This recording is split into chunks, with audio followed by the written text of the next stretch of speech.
2, 1. Blog Talk Radio.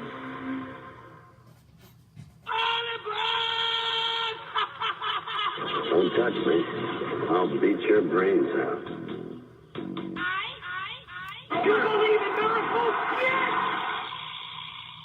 I mean, you can take a knee and try a 56-yard field goal. This is not Detroit, man. This is the Super Bowl. Let's get ready to rumble. I'm Sonny Liston. I'm Jack Dempsey. There's no one like me. I'm from Nairclaw. There's no one that can match me. My style is impetuous. My defense is impregnable. And I'm just ferocious. I want your heart. I want to eat his children.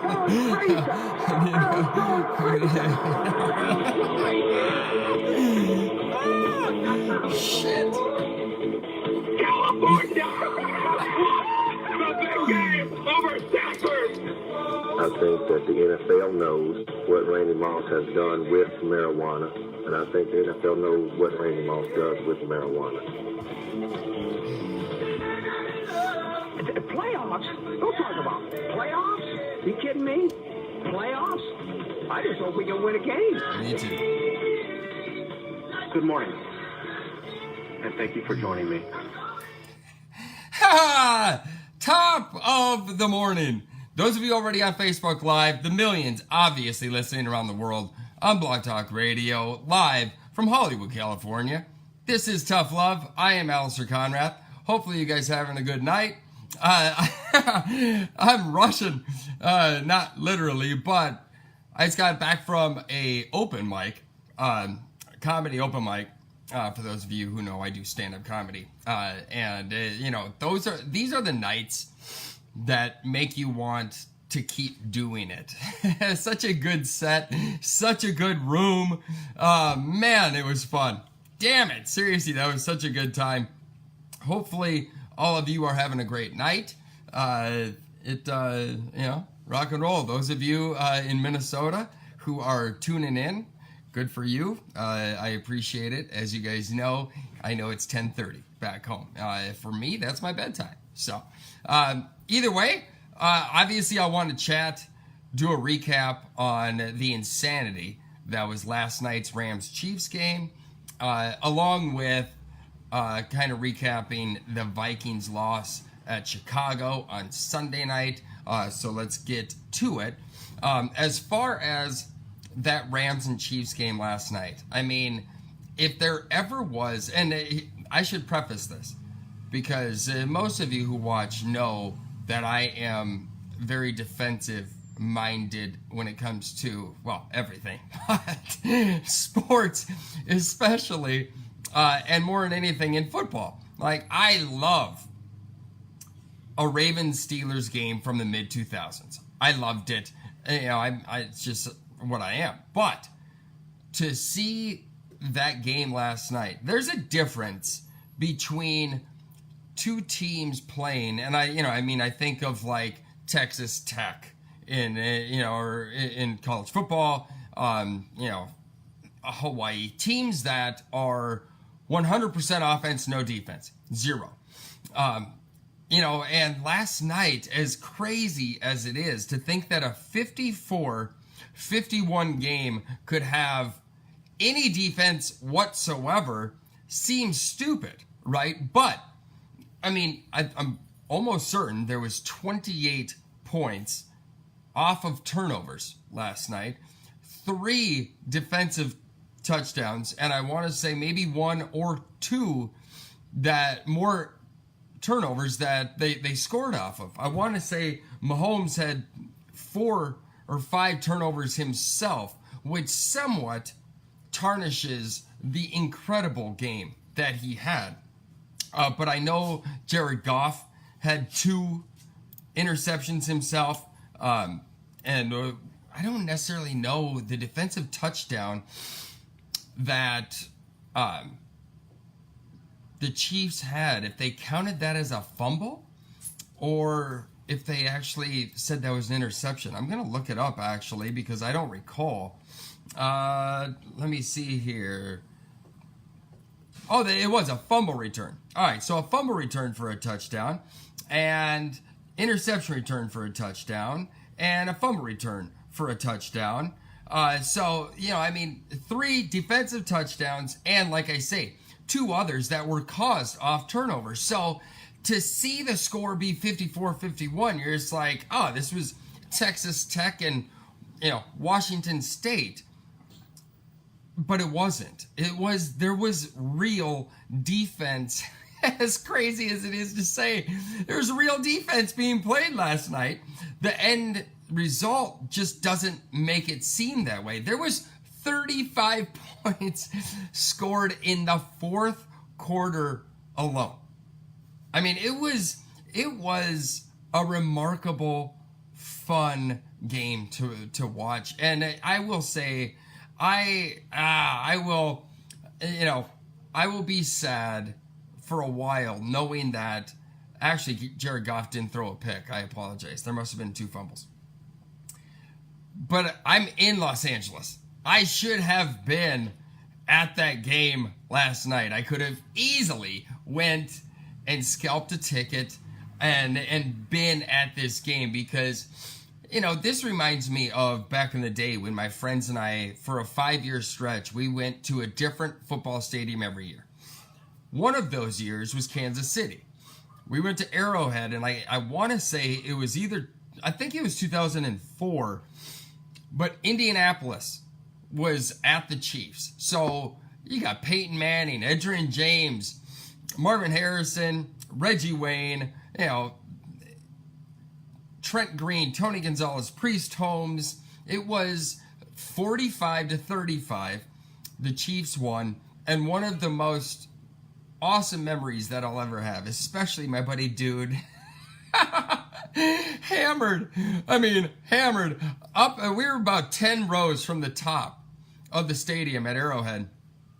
And in the second half, Dude was gone, just gonzo. And he was up at the top of the second deck, the last row, smoking heaters with other people up there. I mean, it was a scene. Along with the tailgate in Kansas City, which is unbelievable because they share a parking lot with Kauffman Stadium in the baseball team, the Royals. And so the parking lot is massive, right? It's huge. And, you know, it's just such a great pregame tailgate scene in Kansas City. But that game reminds me of last night. And that is why I'm so disappointed in myself for not going and being able to see Mahomes and Kareem Hunt and Tyreek Hill and Gurley and Cooks and everybody and Aaron Donald. I mean, it is what it is. I had a great seat on my couch, yet at the same time, you know, it's an empty feeling knowing that I'm 10 miles from that stadium and could have easily gone and scalped a ticket. I mean, just an incredible game. Almost 1,000 yards of passing alone. Goff went crazy. Mahomes went crazy. Although, I will say Mahomes had, you know, unfortunately, a couple bad interceptions, you know, that helped out the Rams, obviously. One of which was a pick 6. And the other one set up the Rams close to score another one. I mentioned how the defense, I mean, there was 8 sacks in the game last night. Like I say, it's not as though there wasn't defense being played. It's just with these offenses, it's so hard. It's so hard to keep them from scoring. You know, I mean, it's not as though you're going to keep these teams to 14 points. Minnesota went to the Rams on a short week after getting embarrassed at home by Buffalo and ended up only, I think, giving up 31 to the Rams, which compared to 54, that's a success. And the Vikings actually had an opportunity to win that game, you know, and fell short. But, you know, I mean, it's very rare, you know, in all of sport, especially boxing, because I'm such a fan, where you have what you think is going to be a great game or boxing match or whatever, and you know, the build up to it is insane, and you know, more times than not it lets you down. You know, especially in boxing, and my friends rip on me all the time because I'm always like, you guys got to see this fight. You got to see this fight. And then it ends up being a turd, and you know, they rip on me. Last night's game, I mean, it's hard to say went above and beyond the hype, but it feels as though it did. It's insane. Over 100 points, 105 points, over 1,000 yards of total offense. I mean, it really was amazing. Obviously, there wasn't a lot of running by the running backs that was done. You know, Todd Gurley, that kind of was a surprise to me. You know, I mean, they win, so it doesn't necessarily matter. But if they lost, I have a feeling Todd Gurley only getting 12 carries would have been a topic. And, you know, for the Rams, you know, both teams, honestly, Kareem Hunt only had 14. You know, but it seemed as though the Chiefs, you know, until the end, were behind. Not by a lot, but, you know, if anybody was going to abandon the run last night, it would have been Kansas City. And for the Rams to just keep going, and I will say this, you know, I love Sean McVay. You know, great young mind, 32 years old. I mean, it's incredible. It's just so incredible.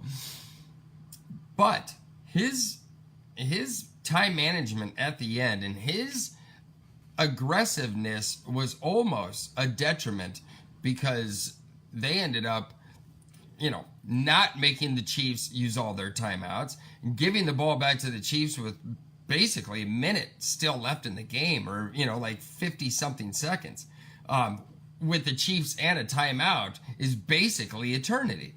You know, Mahomes ended up tossing a pick, which basically saved McVay from an ass chewing, a media ass chewing, because that's what would have happened. There's no doubt.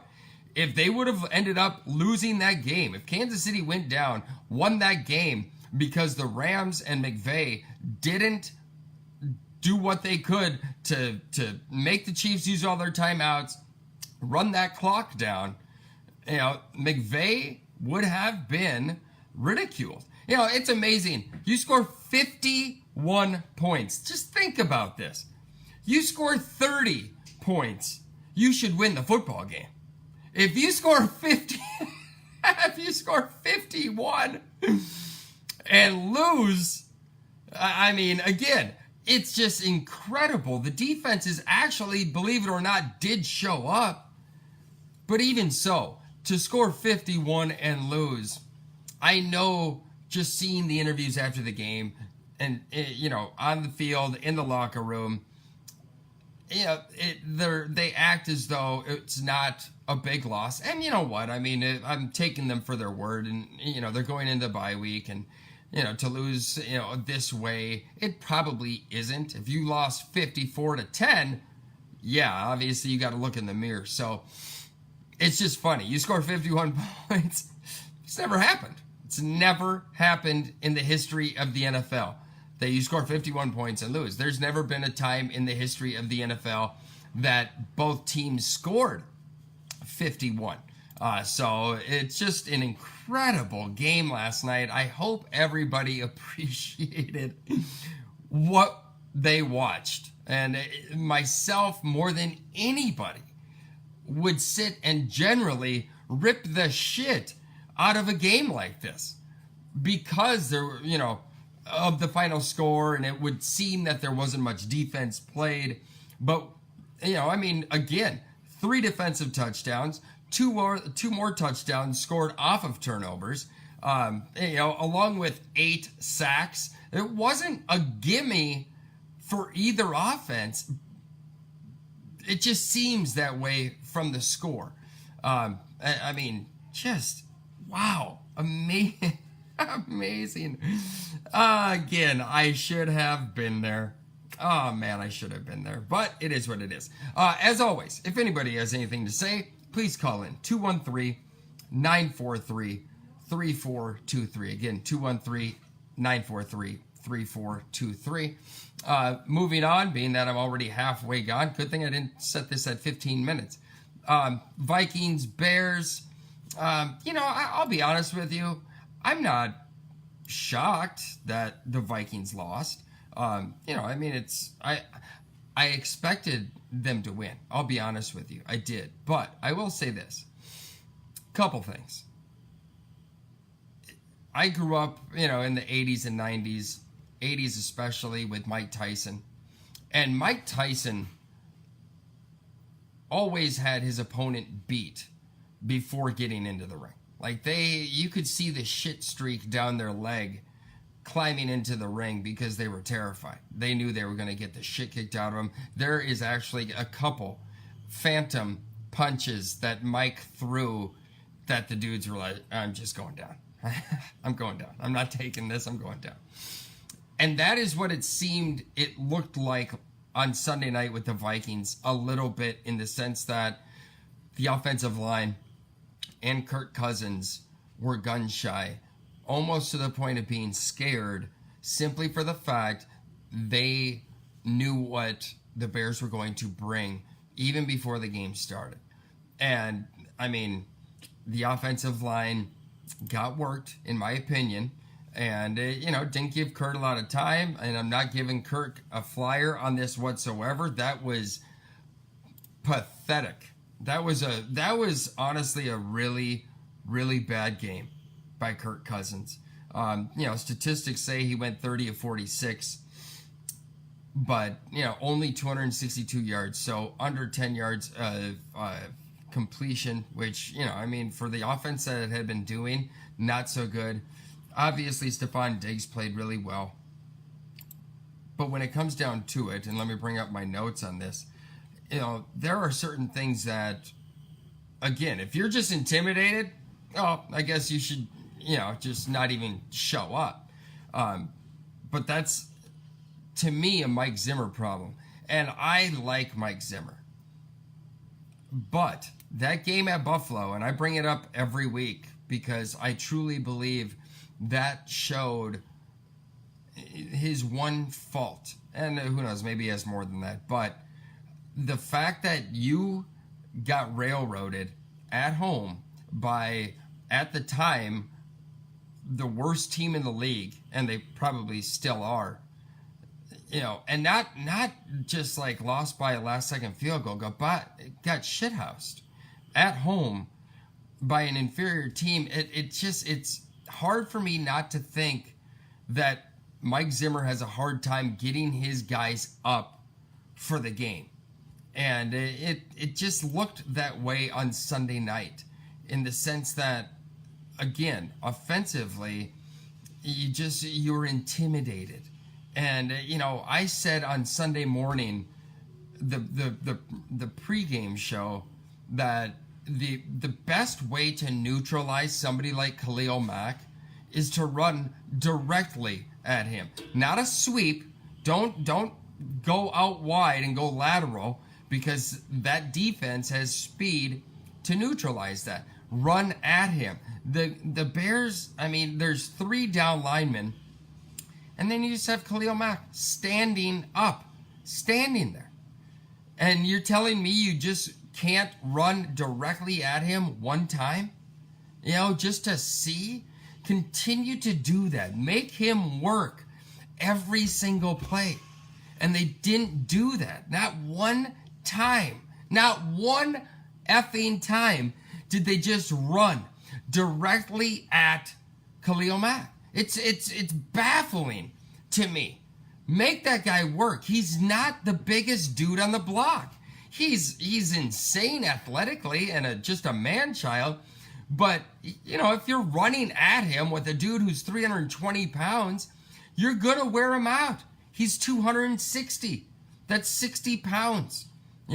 Just run the ball. And the saddest part, the Vikings carried the ball 14 times compared to the Bears, who ran it 39 times.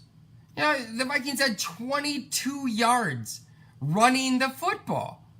And that's inexcusable on every front. And you know what? I'll fault DeFilippo, the offensive coordinator, too. Like, there are people, just like Sean McVay last night in that game, you're so in your own head about passing and passing and being aggressive. There are times where you have to scale it back. David, Danielle, mwah.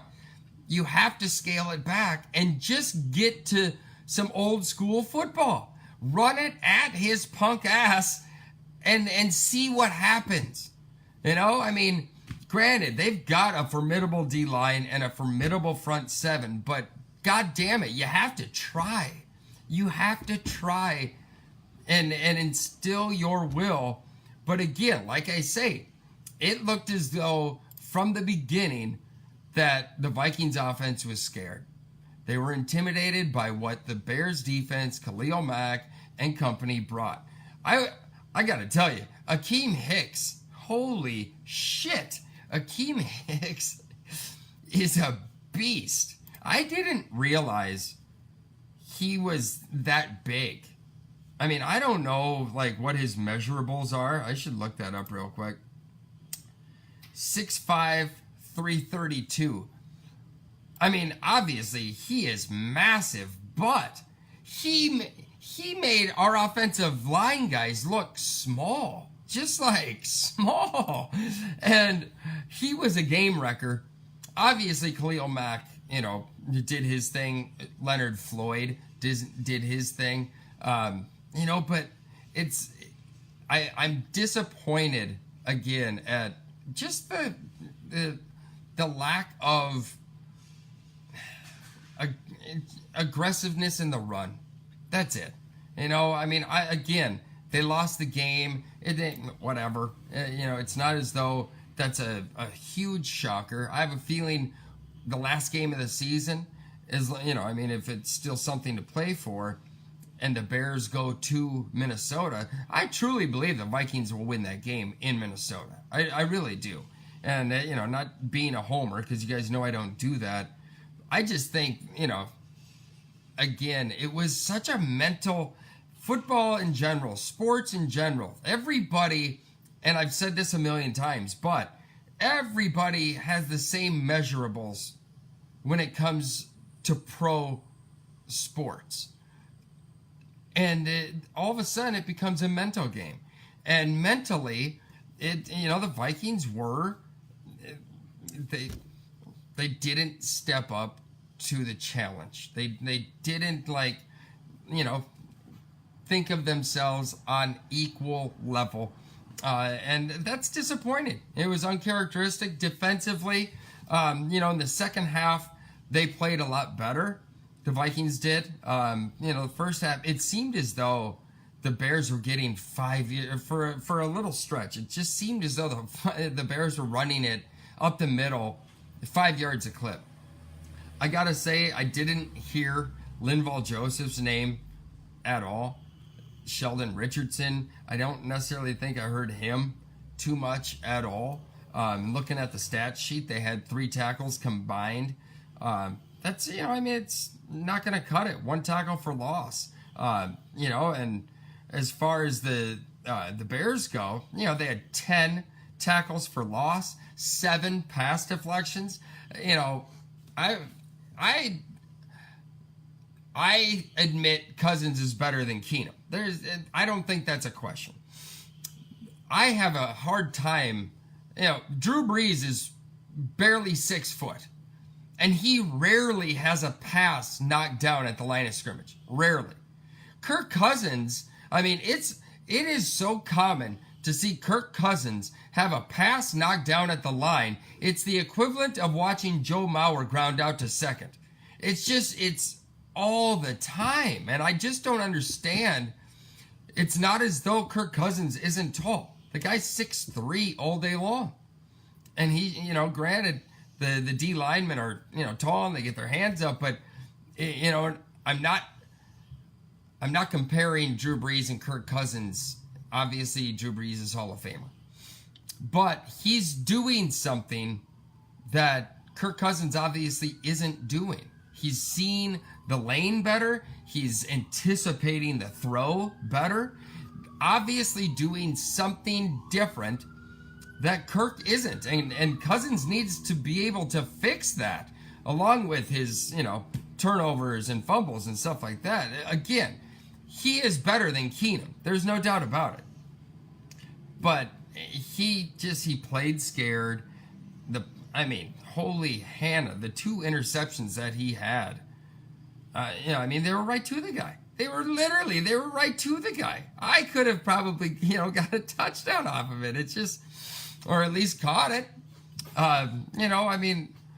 It's unfortunate.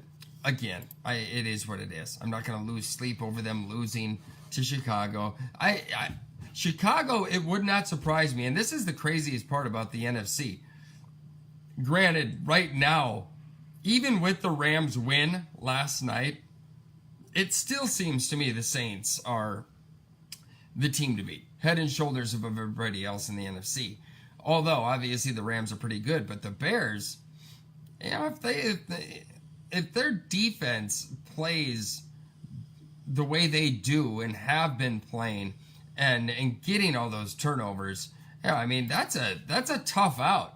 Obviously, if they have to go to New Orleans, that's difficult. Definitely difficult. But there was 3 turnovers last night, and the thing about it is, or not last night, Sunday night, the Bears had 3 turnovers too. It's always what you do with those turnovers, along with where they happen, what time of the game they happen. That pick 6 to Eddie Jackson, you're down 14-6. You got the ball. You can go down. It's early 4th quarter. There's a ton of time left. You can go down and score, tie the game up. It's a different game. You got momentum, and it's a different game. And he throws the pick 6 right to Eddie Jackson. Next thing you know, you're down 22-6, instead of possibly 14-9 or 14-12, 2-point conversion, tie it up. It's just such a different dynamic. So that the timing of turnovers it means a lot. You can be equal 3-3, but the timing of them was really bad. Dalvin Cook. Again, you got to give the guy a chance, but giving him 9 carries, you don't get into a flow with 9 carries. He's not Barry Sanders. He's not, and that fumble, in Bears territory, I want to say it was on the 14, or something like that. Again, the timing of turnovers, where they happen on the field, is paramount. And the Bears turnovers just weren't as heart-wrenching as the Vikings were. So this is, this Sunday, obviously I'll talk about it, at length on Sunday morning show. But the Vikings are at home against the Packers this week. This is a massive, massive game. Brother, I love you. And, this is a huge bounce back game and opportunity for Kirk Cousins. He has to be able to step up and prove that last Sunday night wasn't a sign of things to come. We paid him $84 million, which it is what it is. That's just the way football is right now, in contracts, so on and so forth. It is what it is. But we paid him that much money to win games on Sunday night.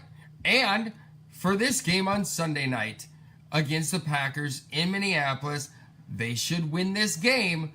But again, I harken back to Buffalo and games like that. I question whether Zimmer, as good a coach as he is and how much I like him, is he going to get these guys mentally prepared to play in a primetime game, which they are 0-3 on for the season. It remains to be seen. It's going to be a very tough game. It's Aaron Rodgers, and we're going to see what happens. So, anyway, that was a fast half hour. I hope you guys have an awesome night. And I will...